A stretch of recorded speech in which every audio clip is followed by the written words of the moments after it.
So, are you looking for a recession to bring down home prices? Okay, yeah, that sounds amazing, but you might be surprised by history.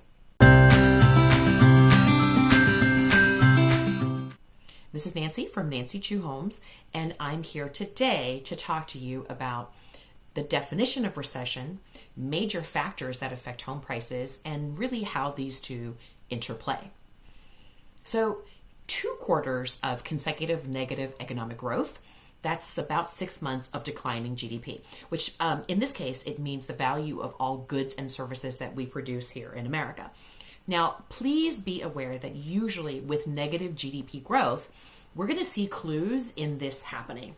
We're going to see wages falling, rising unemployment. We're going to watch businesses slow down in spending and reinvestment within the business, as well as we're going to see consumers stop spending, since, consumer spending is like 2/3 of the entire economy anyway. So there are red flags that point towards recession. We will see it coming, right? So then what affects house prices? Simple law of supply and demand, right? So if there's a bunch of supply but not much demand, then the house prices go down. If there is no supply but a lot of demand, then prices go up, right? Pretty straightforward seesaw.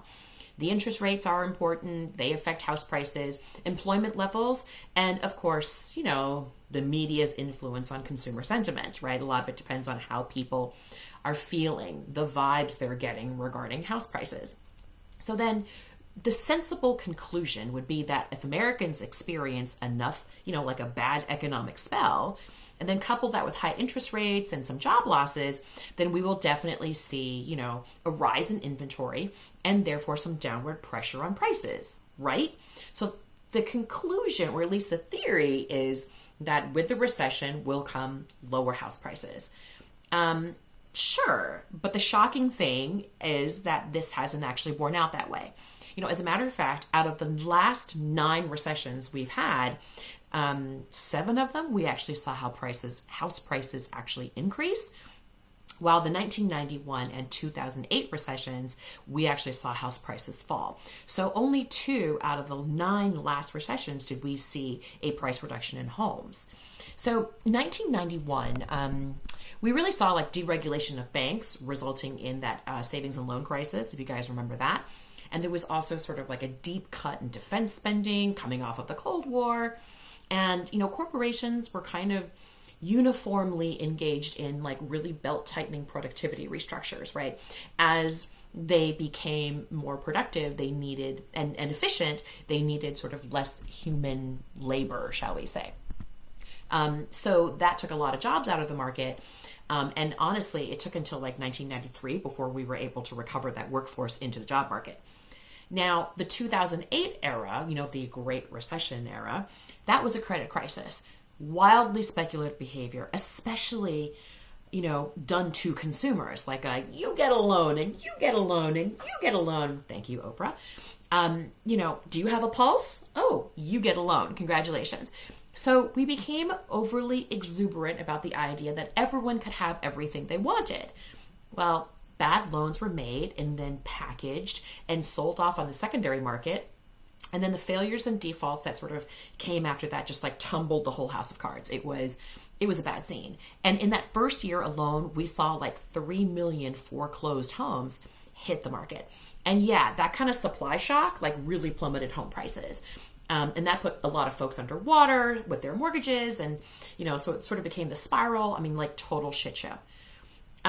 By contrast, the 7 recessions that we saw an uptick in home prices, they were benefiting from low interest rates and also this sort of perception that came about that real estate was a more stable investment than the stock market. And that makes sense, right? Because real estate, you can live in it, you can rent it, you can sell it.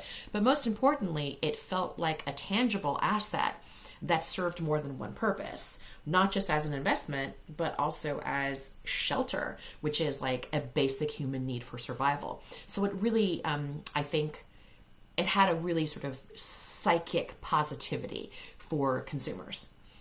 Now, thus far in 2024, that recession drumbeat is like beating, boom, boom. And the talking heads are like shouting it from the rooftops, Chicken Little style. The recession is coming! The recession is coming! running through the streets. However, so far, all the red flags aren't quite there. Employment's pretty high, wages are stable, consumers are spending, and businesses do seem to be innovating and investing. I mean, the biggest question of all, I guess, is will AI innovation result in like a 1991 style job loss across multiple industries? I don't know. I mean, who's to say? It's not an entirely inconsequential threat. I don't know. We're going to have to wait and see if the enhanced digital strides that we're making, whether or not they're going to result in a shedding of the human labor force. Luckily, as a country and as a workforce, we're pretty decent at pivot and adaptation into new industries and new modes of production. So I'm pretty certain that even if we had something like that, our recovery would be relatively quick. Regardless, let's talk about some key takeaways here. Recessions do not correlate with housing downturns in price. But we do have short memories, and that 2008 recession seems to be like burned deep into our psyches, like bouncing around in our brains. So we have a lot of those fears, right? Even though the recession red flags are kind of technically still packed away, they're not flown yet. For now, we'll have to keep an eye on that. People do ask me often if buying a house during a non-recession period is a good idea. And the truth is, as a real estate expert and investor and homeowner myself, I have always believed that honestly, people buy homes when they need to own a home, when they want to own a home.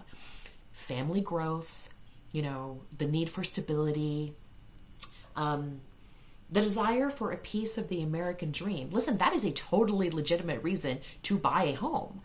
And ways to offset affordability are always there, whether you're, using mortgage tools like buy downs, or whether you're, really smart about it and you choose to buy below the median in your market, or simply, readjusting what your expectations are, starting with a more entry-level home and adjusting your expectations of what you think you need or deserve in a home. All markets rise and fall, and timing the market is nearly impossible. But what we do know is that home ownership is a wealth-building tool for most Americans. And, just try not to sell it in a downturn. You only lose or gain the physical, numerical value in your home on the day that you sell it. All right. Just thought I would, give a quick touch base about that. As always, if you find value in our videos, please like, comment, and subscribe so we can reach other folks. And have a great upcoming Mother's Day, and I will talk to you guys next week.